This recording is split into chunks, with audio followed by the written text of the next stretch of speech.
Isang mapagpalang umaga po sa ating lahat at sana po ay nasa mabuting kalagayan ang bawat isa. Bago po tayo tuluyang umawit at magpuri sa ating Panginoon, samahan niyo po ako sa pagbasa ng kanyang salita sa Aklat ng Mga Awit, 63 verses 1 to 5. O Diyos, Ikaw ang aking Diyos na lagi kong hinahanap. Ang uhaw kong kaluluwa ay tanging Ikaw nga ang hangad.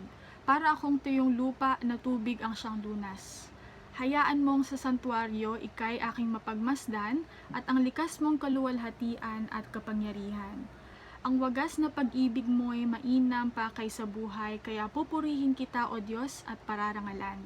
Habang ako'y nabubuhay, ako'y magpapasalamat at ako'y dadalangin na kamay ko'y nakataas. Itong aking kaluluwa ay tunay na masisiyahan, magagalak na umawit ng papuring iaalay. Tayo po'y manalangin. Aming Diyos na makapangyarihan sa lahat, sa araw na ito ay sama-sama po kaming mag-aaral ng inyong salita at patuloy niyo po kaming gabayan sa bawat salita na aming mapapag-aralan sa umagang ito. At hayaan niyo po na ang banal na Espiritu lamang ang kumilos sa amin. Kayo lamang po, Lord, ang maluwalhati at maitaas sa araw na ito. At ihanda niyo po ang aming puso't isipan sa pagsamba sa inyo. Maraming salamat po. Ito po ang aming panalangin sa pangalan ni Jesus. Amen and amen.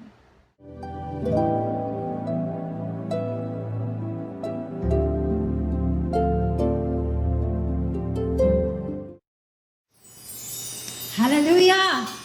Good morning, church! And we thank God for giving us the opportunity once again to praise and worship together in His name. And let's put our hearts, let's lift our hearts in the presence of our God right now as we sing and praise His holy name together. Hallelujah! Hallelujah! Hallelujah! Oh, blessed be your name, O God. Glorify you and magnify you in this moment.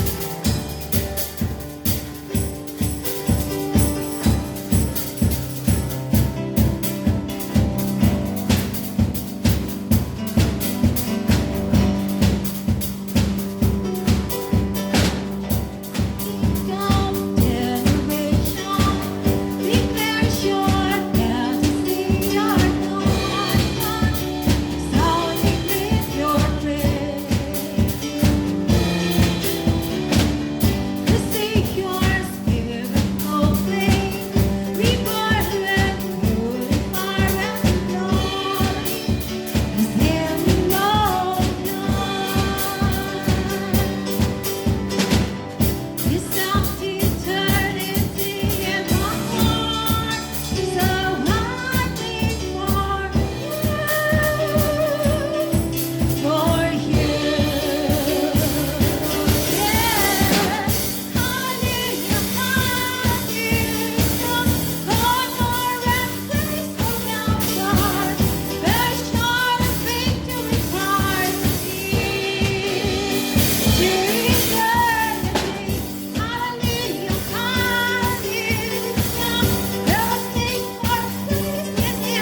Yes, Father God. You are our God. You give us life. And you are our God who heals everything. Every God in our lives. Thank you, God, for having been with us. And we continue to worship you this moment, Father God. Truly, you are our God. You are our God. You are our Lord and Savior. Hallelujah. Thank you for your wonderful love, your unfailing love for each one. That you are a great, great God, and there is no one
Magandang umaga po sa ating lahat.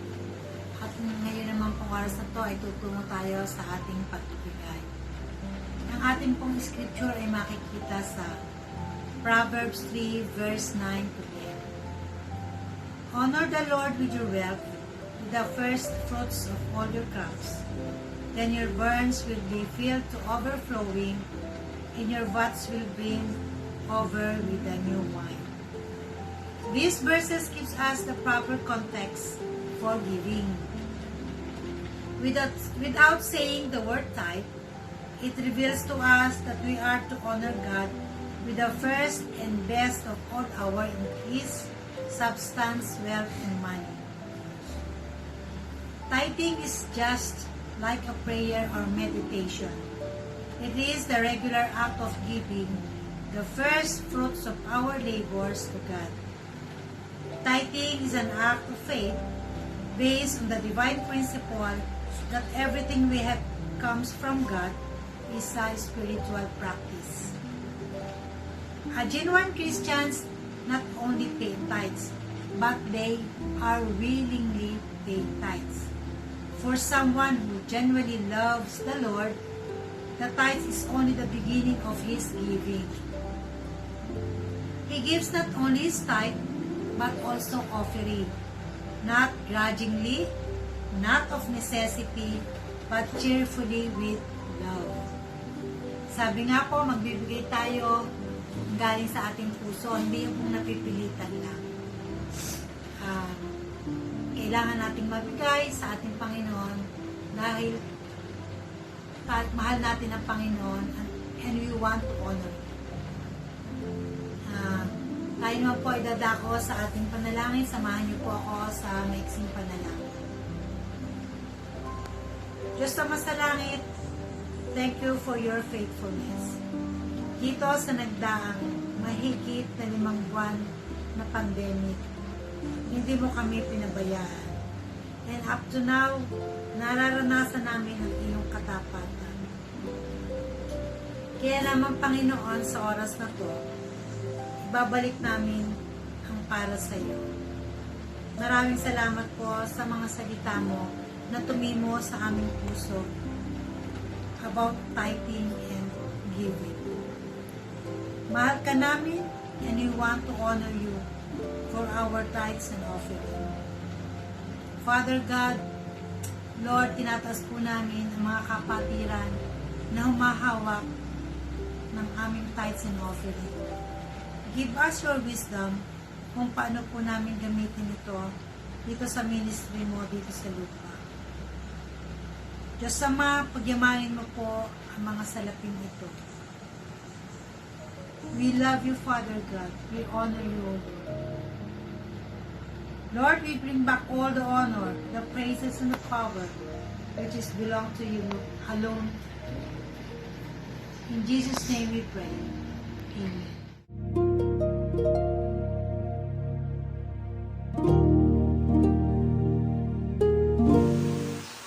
Magandang umaga po sa bawat isa. Kumusta po kayo mga kapatid? Buksan po natin ang ating mga Biblia sa unang Tesalonica 5, versikulo 16 hanggang 24 po. Ang sabi po dito, magalak kayong lagi, maging matyaga sa pananalangin. Ipagpasalamat ninyo sa pangalan ni Kristo Jesus ang lahat ng pangyayari, sapagkat yaon ang ibig ng Diyos. Huwag ninyong hadlangan ang Espiritu Santo. Huwag ninyong hamakin ang anumang pahayag mula sa Diyos.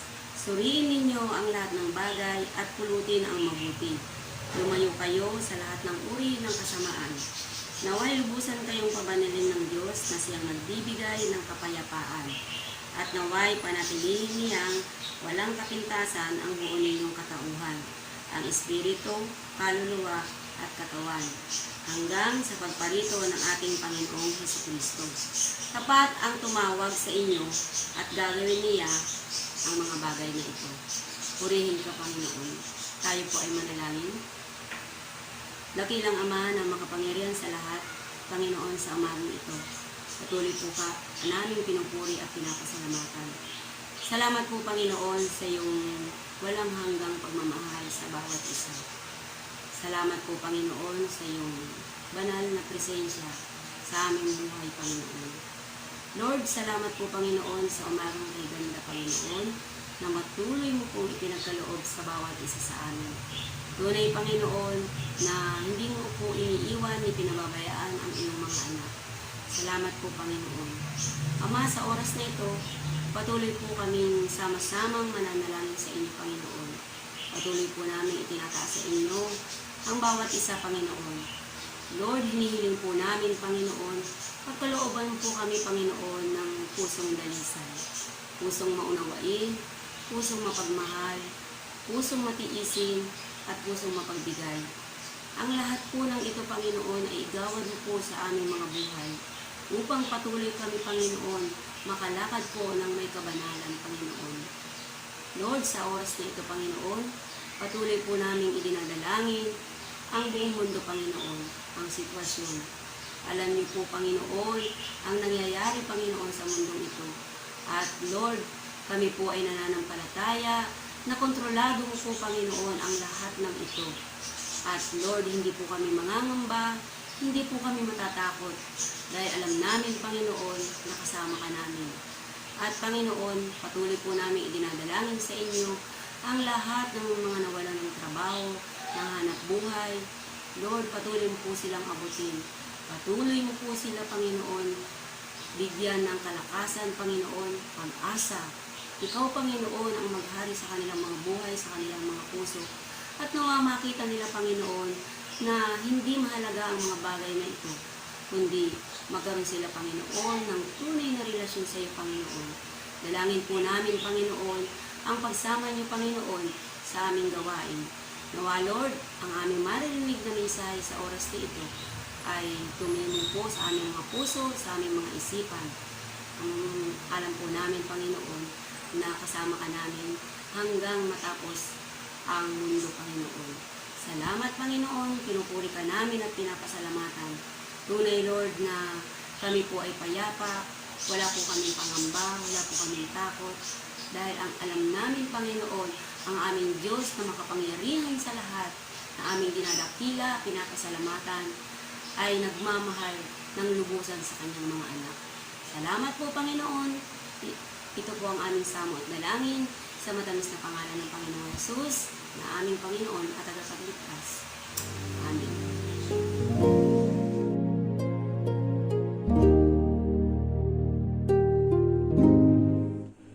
Sa ating patuloy na pag-aaral ng salita ng Panginoon, maraming kapamaraanan na ipinakita ng Panginoon sa kanyang mga tao, sa iyo at sa akin, kung paano siya kumalinga, how He really care for us.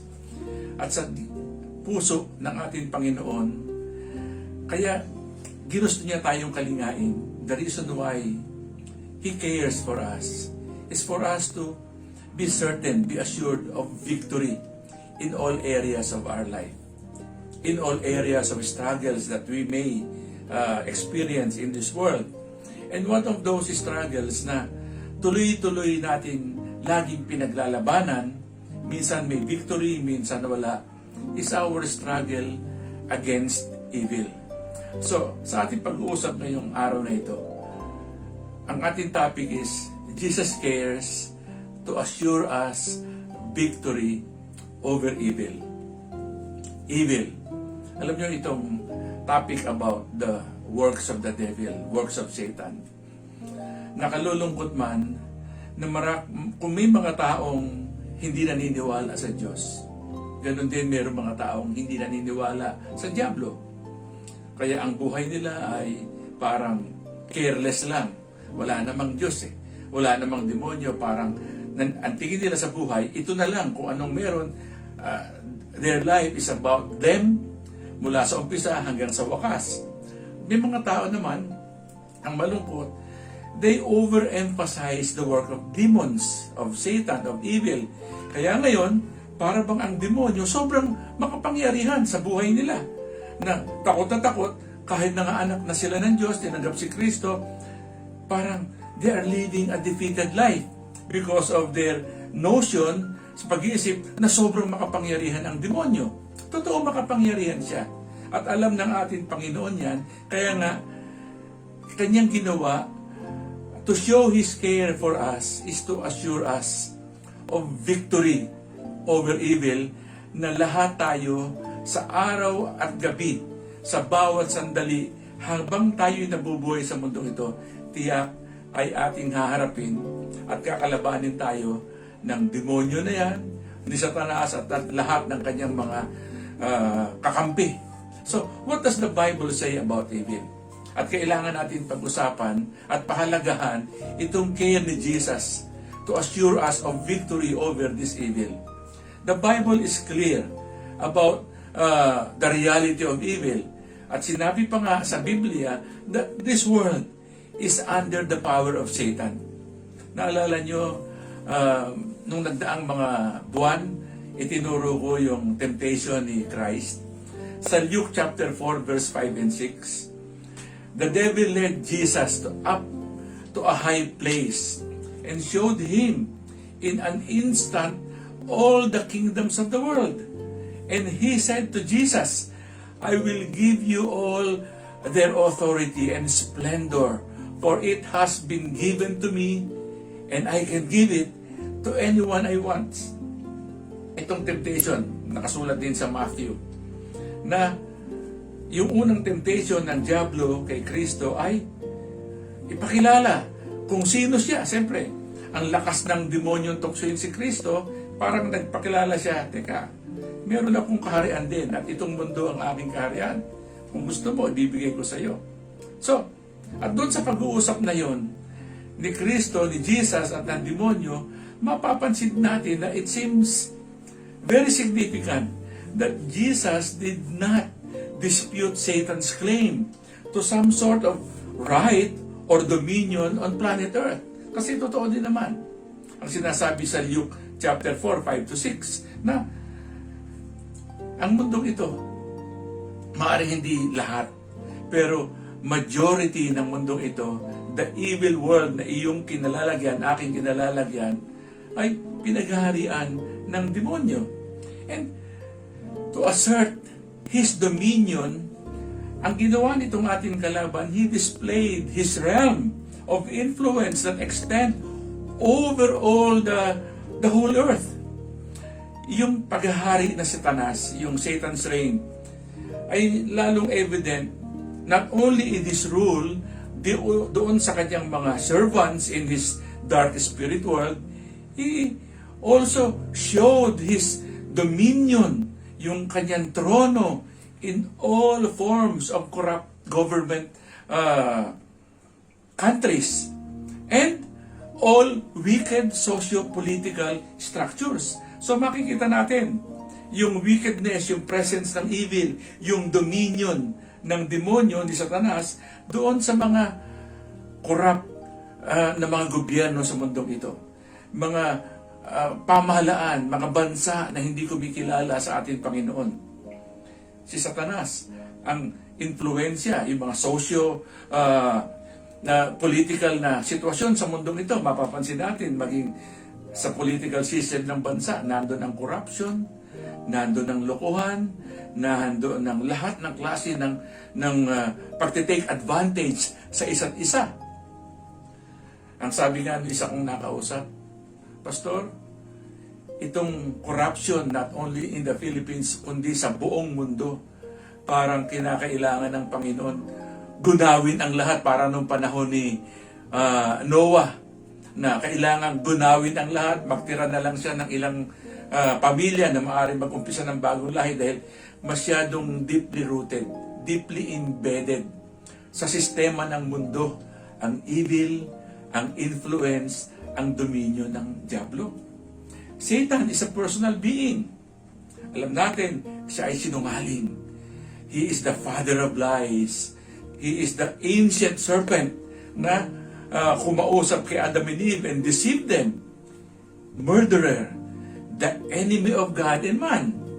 At itong mga activity ng demonyo ni Satanas includes slander, accusations. Thus, bringing guilt and alienation. So, di ba kapag ang isang tao ay nag-umpisa ng maayos ang buhay, eto ngayon ang demonyo, tutoksohin ka, ia-accuse ka, hanggang sa ikaw ay matukso at magkasala. Pagkatapos, siya din ang magbibigay sa iyo ng guilt at maglalayo sa iyo sa maganda sanang relasyon sa ating Panginoon. Satan, although he is crooked and deceitful, itong ating kalaban, he also has the capability of appearing as an angel of light, a minister of truth and righteousness. Sabi nga sa 2 Corinthians 11:14-15, basahin natin. Even Satan disguises himself as an angel of light. So it is no wonder that his servants also disguise themselves as servants of righteousness. So, malinaw sinabi ng Scriptures, hindi lahat ng pangit, demonyo. Naalala ko nga nung kami ay nagninegosyo, malungkot man sabihin na yung aking nanay, ang aming negosyo, we were into jewelry business. So pag kami papasok sa aming shop na parang hindi masyadong ayos ang bihis, parang hindi masyadong iniintindi ng nanay ko dahil baka hindi diyan bumili.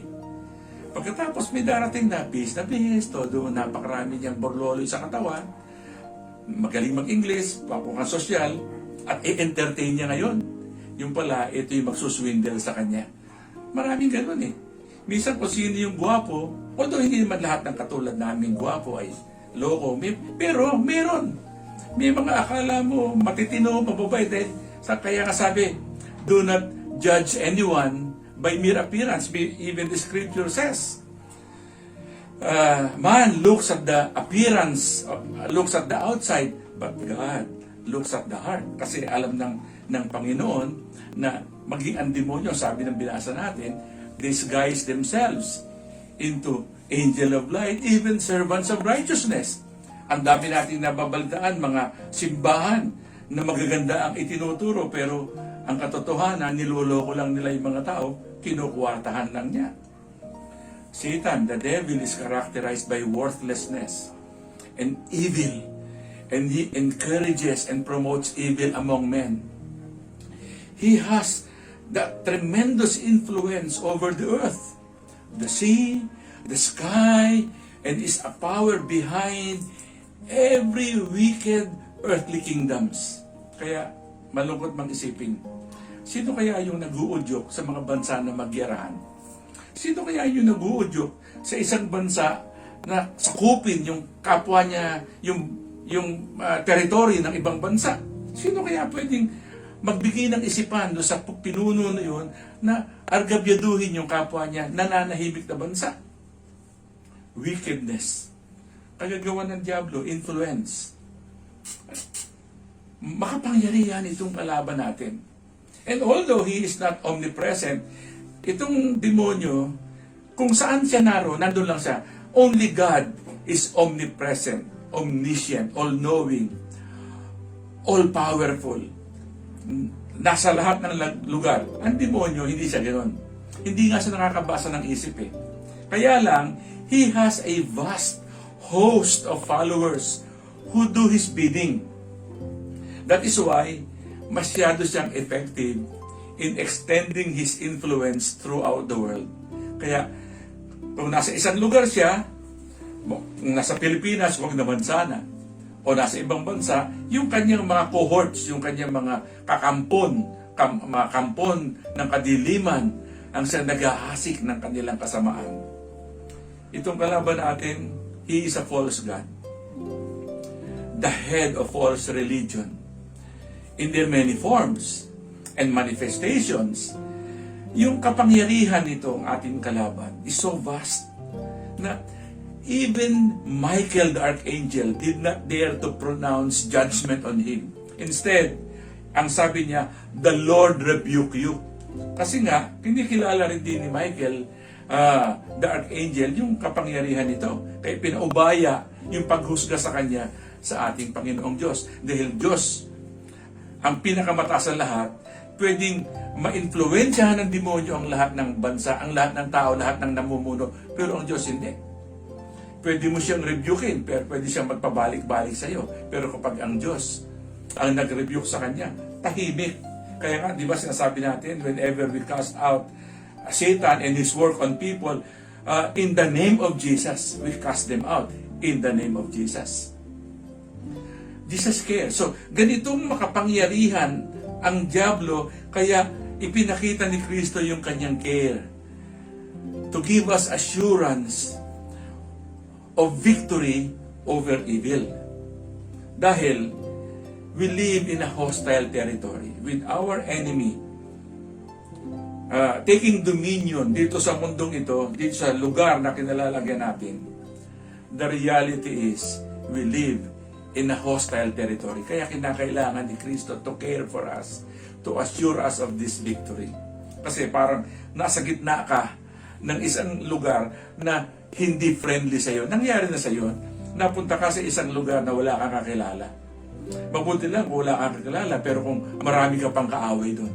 Ganito ang sitwasyon natin. Imagine yourself in a situation na hindi lamang hindi ka kakilala, pero lahat ng nakapaligid sa iyo ay kontra sa iyo.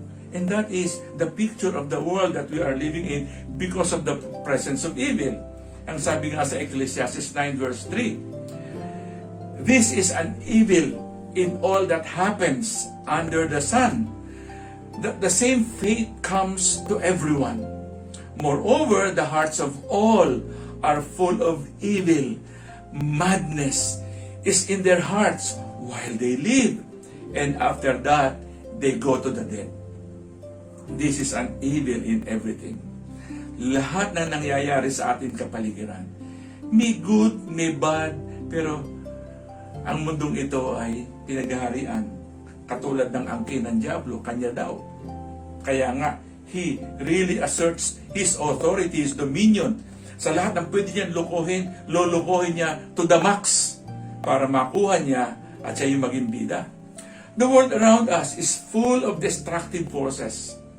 Most notable among these ay yung mismong capacity ng bawat tao to make a choice to marshal natural forces toward evil ends. Pansinin natin, nananahimik yung bundok dahil doon sa wicked desire nung mga kapitalista, wawasakin yung bundok, pukuhanan ng mina at iiwanan yung mga taong nakatira doon, wasakin yung kanilang kapaligiran. Para bang nakikita natin na mismong yung tayong tao, hindi ba gawa ng diablo to? Hindi ba gawa ng influensya ng kadiliman ito? Na para ka lang magkapera, para ka lang yumaman, para ka lang guminhawa yung buhay, yung pamilya at the expense of the world. Kaya nga, ang sabi nung iba, lalo na nung nagkaroon ng Yolanda, na Typhoon Yolanda, ang sabi, kaya daw nagkakaroon ng mga flash floods, nagkakaroon daw ng mga kung ano-anong mga pagbaha, ay dahil sinira na yung bundok. At sinasabi ng marami, kasi nga daw ang mundong ito ay pinaghaharian ng demonyo, totoo naman, at kaya ang mundo ay nasira, nawasak, sa kagagawa ng mga evil, ng mga tao influenced by demons, sinira yung bundok, sinira yung lahat ng pwedeng mag-hold ng tubig sa mga bundok, kaya ngayon nagkakaroon ng flash floods. Sabi nila, kasi si Adan at si Eva, sinuway ang Diyos kinain yung bunga ng puno, ng kaalaman, ng masama at mabuti, at kaya ngayon lahat ng tao nagkakasala. Anong kagagawan ko noon? Hindi ko naman kinain yung bunga na yun, sabi ng mga pilosopo. Tandaan natin, mga kapatid, yung utos ng Panginoon kay Adam and Eve to not eat the fruit of the tree of the knowledge of good and evil, isa lang yun. May isa pa siyang utos yung subdue the earth, propagate, protect, pagandahin ang mundo, ingatan ang mundo. Iyon, maaring ang naging kasalanan ni Adan at ni Eva, yung sinuway ang sabi ng Panginoon. Pero yung hindi pangangalaga sa mundo, kung hindi man nila inalagaan noon, ikaw at ako, patuloy tayo sa mundong ito. Ang mundo'y nawawasak dahil tayo mismo hindi nag-aalaga nito. We are continuously disobeying that other command ng Panginoon kay Adam and Eve. Kanyang command for all humanity to take care of this world. Kaya ngayon, because of this human capacity to choose evil, to marshal natural forces towards evil ends, nagsasuffer ang mundong ito. Kaya ngayon, halos wala nang matiran tayong payapa, tahimik. In this hostile territory, makikita natin itong kalaban natin. Satan is the tempter, the seducer, who encourages every evil inclination of man. We were created as good being. Ang sabi nga ng Biblia, nung tiningnan ng Panginoon ang kanyang nilikha, hanggang sa tao, everything that He created was good. Kaya nga, nung nakita niya na nag-iisa si Adan, binigyan niya ng Eva, na asawa, para makumpleto yung partnership ng humanity, male and female, para it was good from the beginning. Kaya nga, ang problema, man failed. Itong ating kalaban ay tinempt yung unang ninuno natin. He exploited human weaknesses. Kasi noon pa man, may freedom of choice, may free will si Adan at si Eva. So alam ng demonyo to, kaya tinempt niya sila. Dineceive niya sila. In-exploit niya yung kanilang weakness. Kasi ang mga tao, binigyan ng Panginoon ng freedom na piliin ang mabuti o masama. Kaya lang, alam din ng kalaban natin na meron ka pa rin free will, pwede mong piliin yung masama. Kaya ito yung tinutulak niya. Dito niya, dinideceive, niloloko yung mga tao. Alam niya yung kahinaan natin. Kahinaan ng tao mula nung nagkasala si Adan at si Eva. Itong human nature, yung sin nature natin, yung every inclination of our heart and mind is towards evil.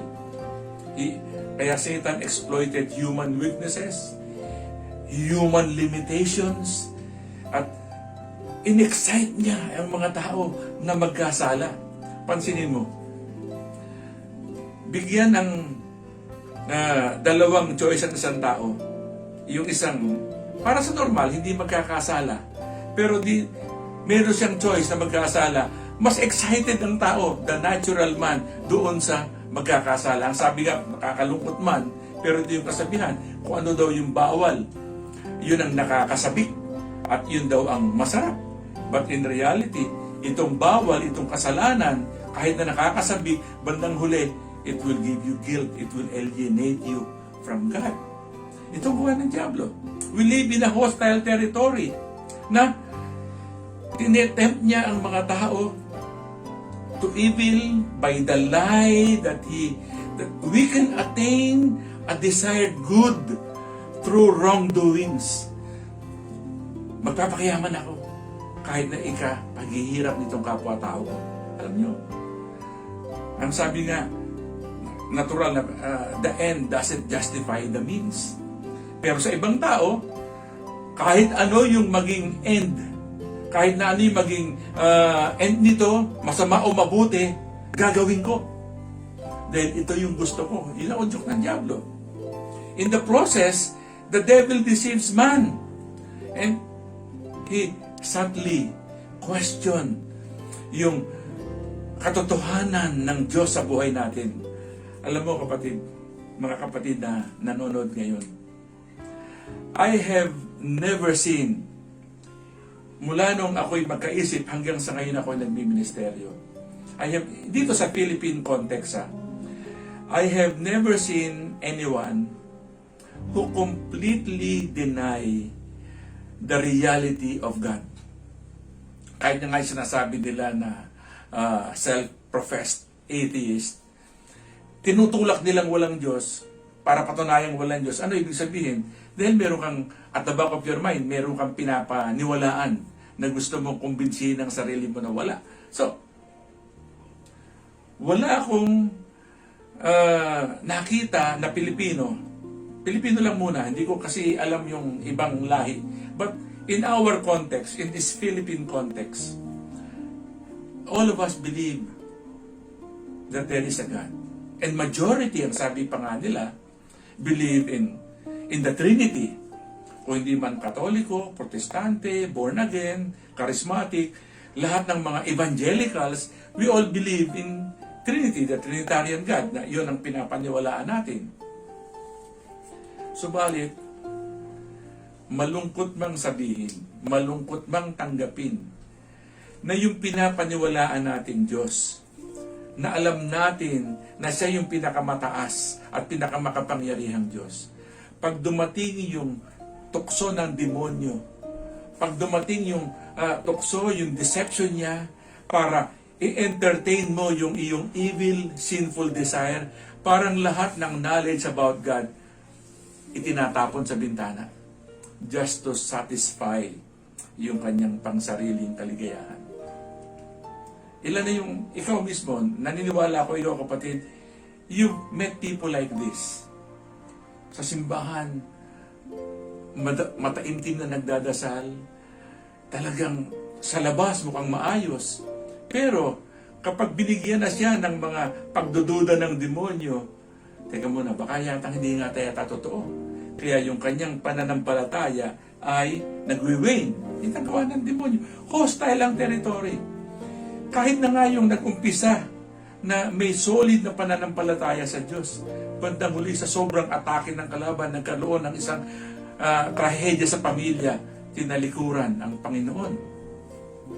Hostile yung ating environment. And this hostile territory that we are living in is well described in 2 Timothy 1-5. Basahin natin. But mark this. There will be terrible times. At ito yung panahon na yan. In the last days, you and I, we must see our time. Itong panahon natin ngayon as the last days. Wherein people will be lovers of themselves. Lovers of money. Boastful. Proud. Abusive. Disobedient to their parents. Ungrateful. Unholy without love. Unforgiving, slanderous, without self-control, brutal. Pansinin mo, batang 3 anyos, ginagahasa.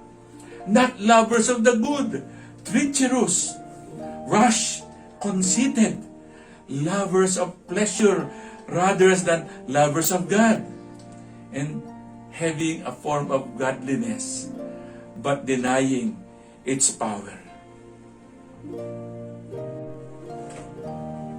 So, because of this reality,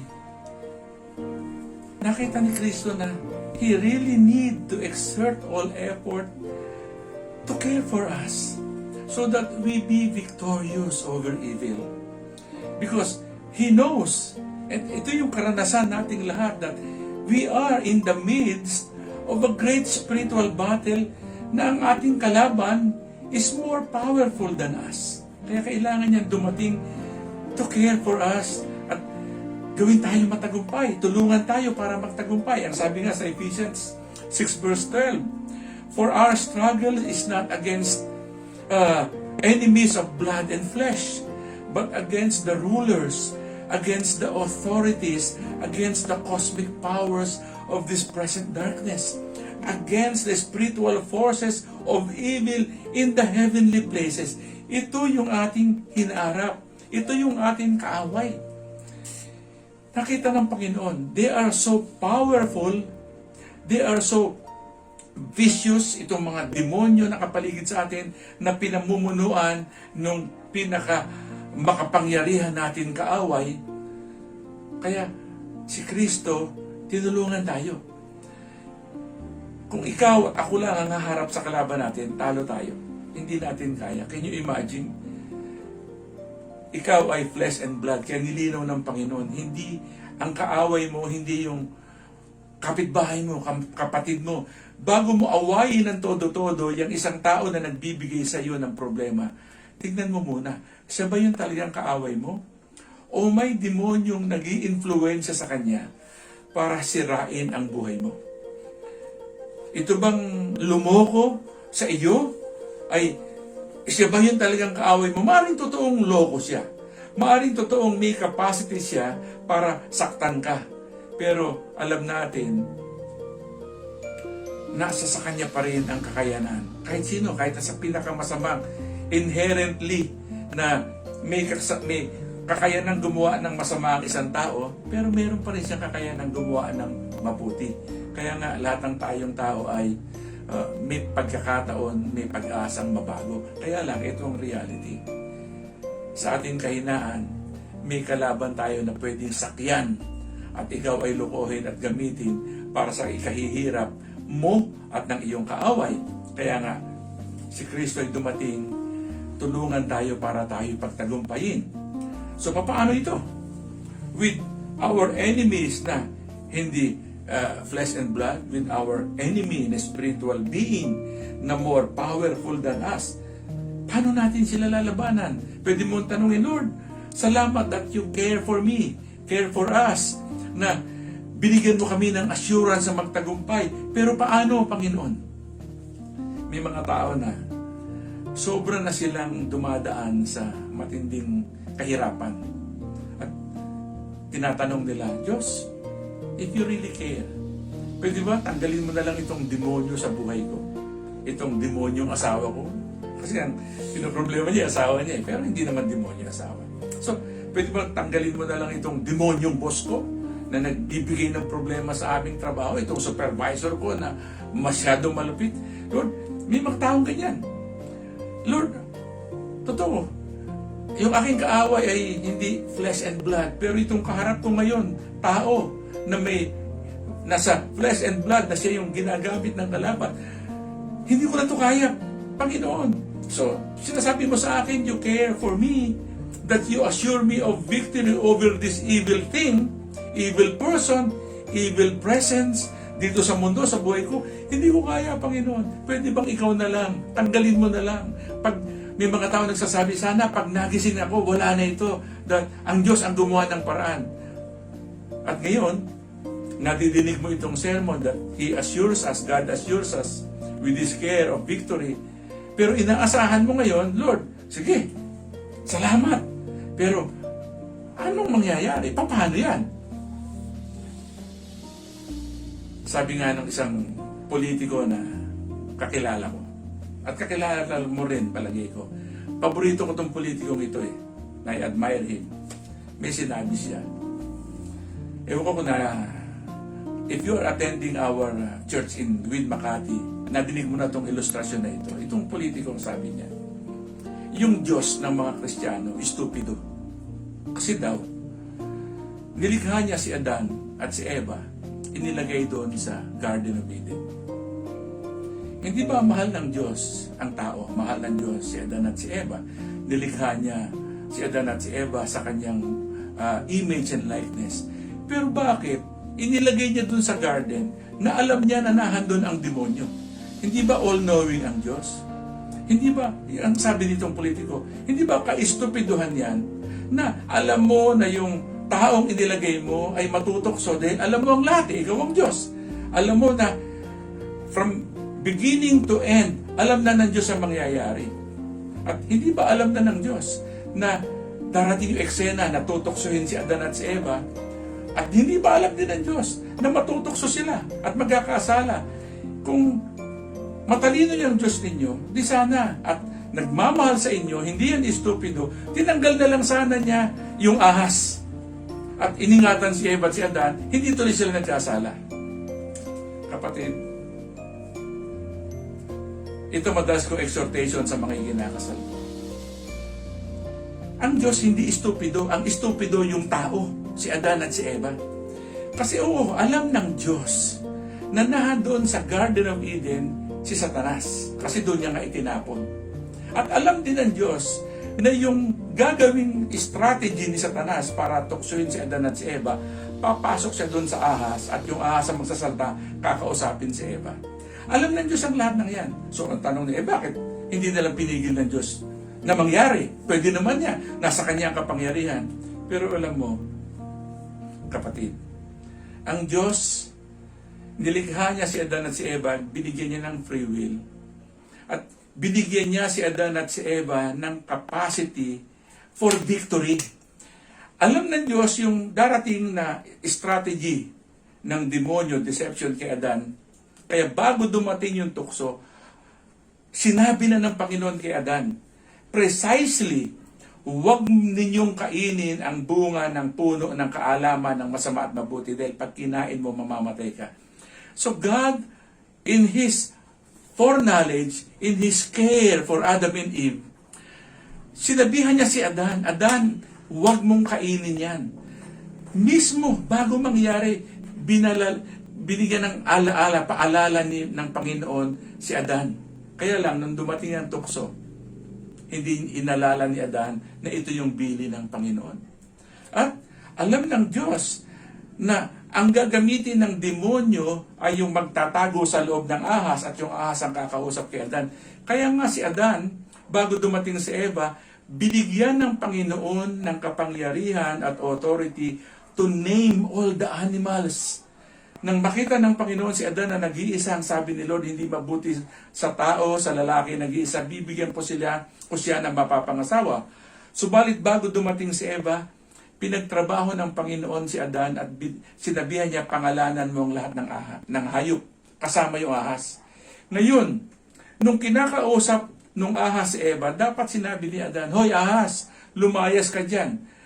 Huwag mong pakialaman ng asawa ko, lalayas yung ahas. Kung sinabi lang ni Adan, ahas, ako lang ang nagpangalan sa iyo, lumayas ka, lalayas yung ahas. So hindi ang Diyos ang estupido, yung tao ang hindi niya ginawa yung kanyang trabaho. Kasi ang Diyos parang katulad ng tatay. Ang tatay, ikaw, ako, tayo'y magulang, bakit natin pinapaaral, pinipilit na patapusin ng matinong pag-aaral tong ating anak? Pinipilit natin sa lahat ng ating kakayanan, bigyan ng magandang edukasyon, kaalaman tong ating mga anak. Kasi alam natin darating ang panahon, sila na lang ang haharap sa mundo na malupit. Pinaghaharian ng demonyo, magkakaroon niya ng mga boss, kaopisina, na mga hindi niya maintindihan, nagbibigay sa kanya ng problema.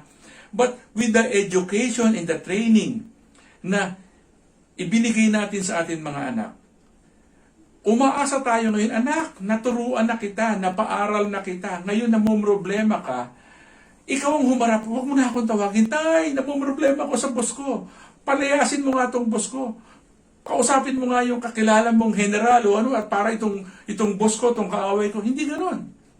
Si Adan at si Eva, they were given by God all the wisdom, all the knowledge, all the capability na to resist the devil. Kaya lang hindi ginawa ni Adan at ni Eva. So hindi ang Diyos ang estupido, ang tao.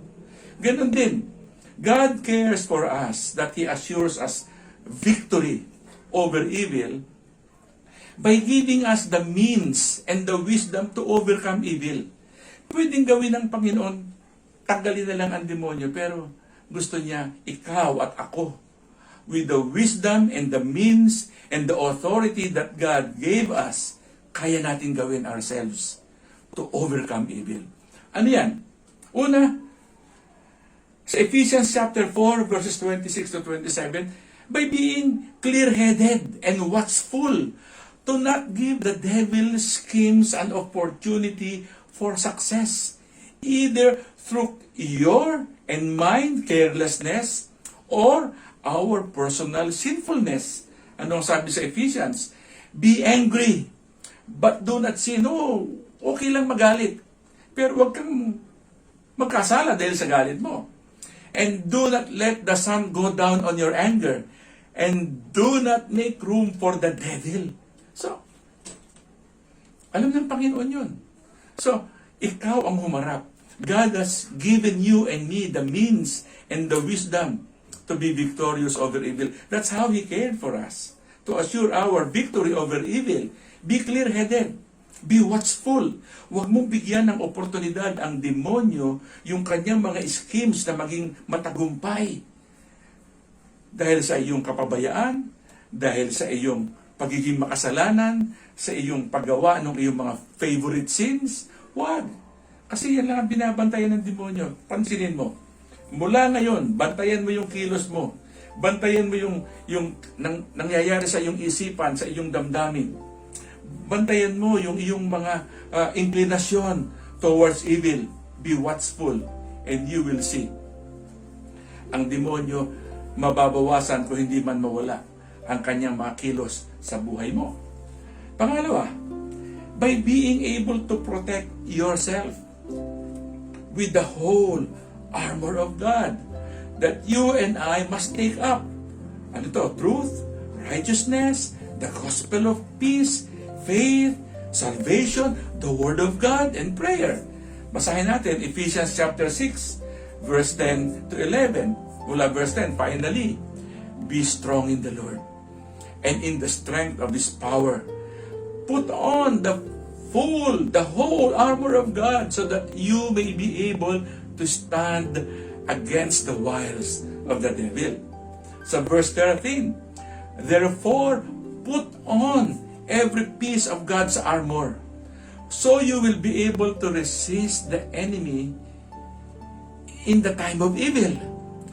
Then, after the battle, you will still be standing firm. Ang ganda, no? Stand your ground, putting on the belt of truth and the body armor of God's righteousness. For shoes, put on the peace that comes from the good news, so that you will be fully prepared. In addition to all this, hold up the shield of faith. Ang iyong pananampalataya, hawakan mo, to stop the fiery arrows of the devil. Verse 17, put on salvation as your helmet. Isipin mo lagi, sa iyong isipan, ako'y ligtas na. Si Kristo'y namatay para sa akin. Ako'y binigyan ng buhay na walang hanggan. I am saved by God's grace. Put on your helmet of salvation and take the sword of the Spirit. Kaya kailangan, mahalaga, always be filled with the Spirit, which is the Word of God. Papansinin mo, nang tinutokso ng demonyo ang ating Panginoong Hesus, ginagamit din ng demonyo yung salita ng Diyos para sa tuksohin, pagkasalain, pero ang ginamit din ni Kristo, salita ng Diyos para kontrahin yung temptation ng demonyo. And pinaka mahalagang armor, pray in the Spirit at all times and on every occasion. Laging manalangin araw at gabi. Hindi yung nanalangin ka na sa umaga, parang the whole day hindi ka na conscious sa Panginoon. Kasi ang demonyo, hindi yan natutulog, hindi yan nagpapahinga. Kaya ikaw din, hindi dapat magpahinga sa iyong sensitivity sa leading ng banal na Espiritu. Another means ng Panginoon para magtagumpay tayo sa laban dito sa demonyo is by submitting yourself to God. And ikaw mismo to resist the devil. Ang sabi nga sa James 4:7, ito paborito ko tong verse na gamitin do sa mga Christian counseling ko na para bang defeated sila lagi.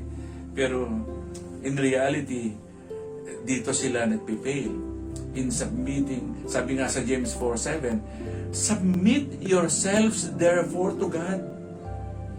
Resist the devil and he will flee from you. Ito yun. Means na ibinigay sa atin ng Panginoon. Pwedeng gawin ng Diyos. Patahimikin na agad mula pa noon. Sabi mo nga, bakit hanggang ngayon nandito siya? Kasi ngayon nandito ang diablo, nandito ka, nandito ang Diyos na naghihintay lang sa iyo at sa akin, sa ating lahat, to always be submissive to our Lord and be always strong in our resolve to resist the devil. And you will see, he will flee from you. Tandaan natin, lahat ng ito ay posible because of our faith in the conquering blood of Jesus. Tinanggap mo si Kristo, kanina nag-communion tayo. Ang dugo ni Kristo na naglinis, naghugas sa ating mga kasalanan.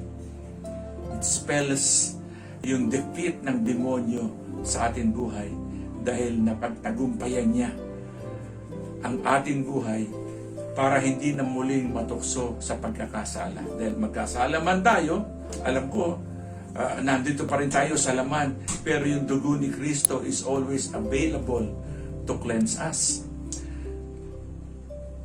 Jesus cares that He made certain evil cannot endure the soul of a godly person. So, meron tayong gagawin, kung aalalahanin mo yung pinag-usapan natin, pero balikan natin si Kristo.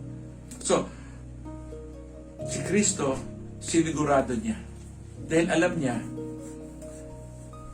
this will be a continuing battle natin laban sa demonyo.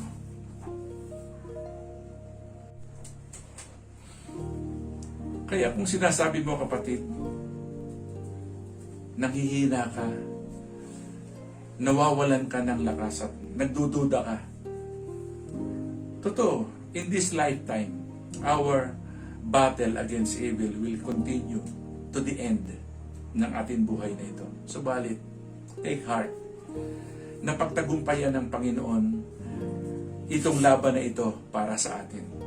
Jesus cares to assure us of victory over evil dahil Jesus Christ came to put an end to our struggle with evil. Ang sabi sa Luke 4:18, the Spirit of the Lord is on me because He has anointed me to preach good news to the poor.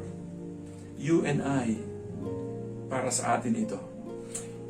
Jesus, sabi niya, He has sent me to proclaim freedom for the prisoners and recovery of sight for the blind, to release the oppressed, to proclaim the year of the Lord's favor.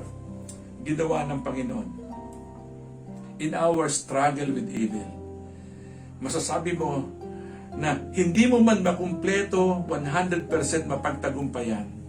And hanggang sa ito, maaaring sinasabi mo, sobra ka nang nahihirapan sa laban na ito, manampalataya ka kay Kristo dahil yung pagdating ng ating Panginoon, tinapos niya ang kapangyarihan ng demonyo sa buhay mo upang ikaw ay palayain.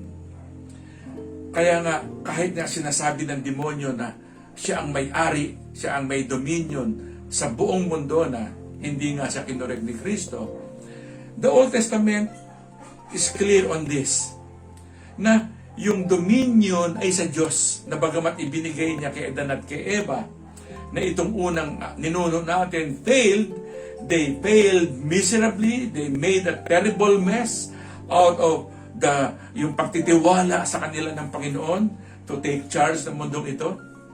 And they failed. The first Adam failed.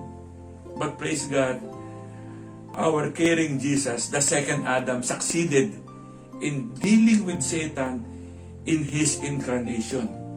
And God, our Father, gave to Jesus all authority in heaven and on earth sa Kanyang ascension. So that now, yung victory ng Panginoon na nagbibigay sa atin ng assurance is because Christ is seated at the right hand of God, where He is crowned as the King of Kings and the Lord of Lords, na even the devil ay yuyukod sa Kanya. Kaya nga, itong ginawa ng ating Panginoon became the tremendous blow to all worldly or satanic powers, principalities, and spiritual wickedness in the heavenly places. So, kung tatanungin mo ako o may magtatanong, sino ba talaga naghahari sa mundong ito? Be confident, it is Jesus. Our omnipotent God reigns over everything, over the whole world, heaven and earth. Our caring Lord, Jesus Christ, reigns over this world right now. And He exercised all authority over heaven and earth and even over the demon, the evil spirits. So, ano man yung kapangyarihan na kiniklaim, inaangkin ni Satanas, they are limited. And they are subordinate to the authority that is vested in Christ Jesus. Yung kapangyarihan ng demonyo, restricted ito, limited, temporal, because the power and authority of Satan has been dealt with a fatal blow by Christ. Yung cross the incarnation, the resurrection, and the ascension tremendously weakened any authority or power na inaangkin ng ating kalaban. At pagdating ng Panginoon, ng panahon, pagbabalik ng ating Panginoon sa second coming, kukumpletohin niya yung work of redemption sa consummation ng kanyang kingdom. At lahat ng bagay ay yuyukod, all things will be brought into captivity, even the devil. And every knee will bow to him, including the fallen angels who will bow down in submission to Jesus' authority. Ang sabi nga sa Revelations 20 verse 10, and the devil who deceived them, the devil who is now deceiving you and me and all of us, will be thrown into the lake of burning sulfur, where the beast and the false prophets had been thrown. They will be tormented day and night, forever and ever. Tandaan mo, mangyayari ang lahat ng yon. Kaparusahan para sa kanya, pero hindi na para sa iyo. Dahil ikaw ay tagumpay dahil kay Kristo. Kaya nga, sama-sama nating manalangin at magpasalamat sa Panginoon that Jesus cares, for He assures us victory over evil. Sa 1 Corinthians 15:57, let's all thank God. Ang sabi rito, thanks be to God. He gives us the victory through our Lord Jesus Christ. Kapatid, have you been struggling in your mind, in your heart, in your soul? Ikaw ba'y nanghihina na sa mga tukso, sa mga temptations, sa mga vices, sa mga atake ng kalaban sa iyong buhay, na sinasabi mo, hindi ko yata ito mapagtatagumpayan? At katulad ka ba nung marami nagsasabi, Lord, kunin mo na lang ako kaysa matukso pa ako ng lubusan, kaysa malaglag pa ako ng gusto? Kapatid, ibinigay sa iyo ng Panginoon ang kapangyarihan. Nasa iyo ang banal na Espiritu. Nasa iyo ang salita ng Panginoon. Nasa iyo ang pagkakataon, ang sabi nga, submit yourself to God. Submit your struggles to God. Submit all your heartaches. Submit to God lahat ng ginagawa ng demonyo na magpapahirap sa iyo. And resist the devil. And the Bible assures you and me that the devil will flee from you. If you have not done this, I will lead you in a prayer, kapatid. Isuko mo ang iyong buhay sa Panginoon. Pati ang iyong mga kahinaan, ang iyong mga bondage, ang mga bahagi ng buhay mo na pinaghaharian ng demonyo, upang mula sa oras na ito, mamuhay ka ng matagumpay. Iyong tamasahin at ma-enjoy ang pagpapala, ang pag-ibig ng ating Panginoon. Tayo manalangin. Panginoong Hesus, nagtitiwala ako sa iyo ngayon. Sa iyong pag-ibig sa akin, sa iyong kalinga sa akin, sa iyong pagmamahal sa akin. Bilang ikaw, Jesus, ang aking Diyos, Panginoon at tagapagligtas, God, I submit myself to you in Jesus' name. And I resist the devil. I resist the works of the devil in my life. Lord, I submit to you ang aking kahinaan. Kapatid, banggitin mo ang kahinaan na yan. Mga tukso ng kalaban, mga kasalanan iyong nagagawa, mga struggles mo sa iyong buhay, Kristiyano, sabihin mo sa Panginoon, Lord, I submit all of these bondages, all of these cares, all of this sin to you, and receive your forgiveness. And I believe the devil is right now out of my life. Lumaya siya sa aking buhay. Sa pangalan mo, Jesus. Amen. Amen. Kapatid, kung ito ay ginawa mo, panalangin nang galing sa iyong puso, paniwalaan mo. Even today, the devil ay yung itinaboy dahil pinagharian ka ng ating Panginoon. Pagpalain ka ng ating Panginoon. Amen.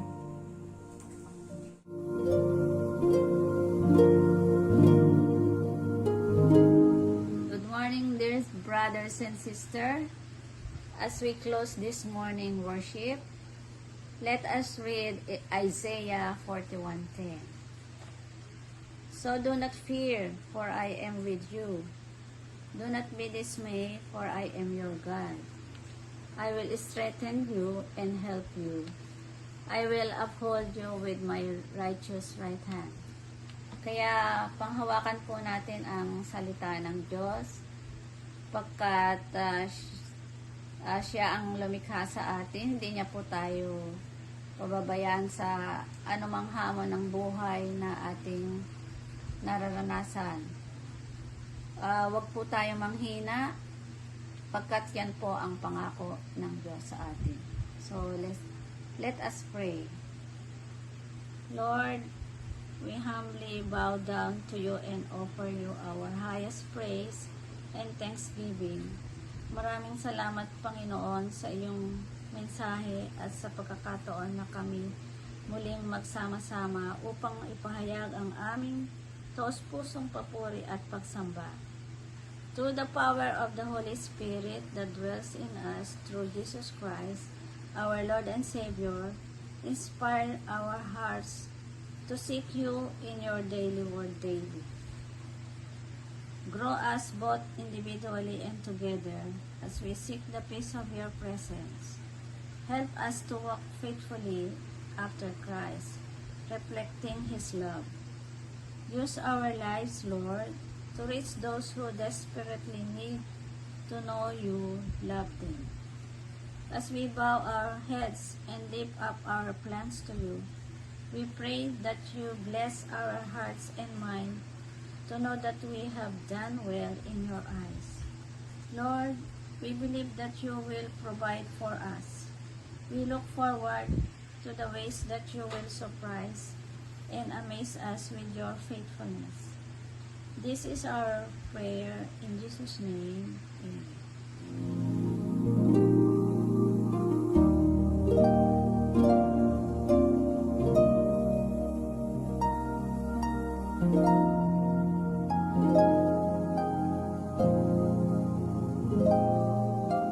Amen.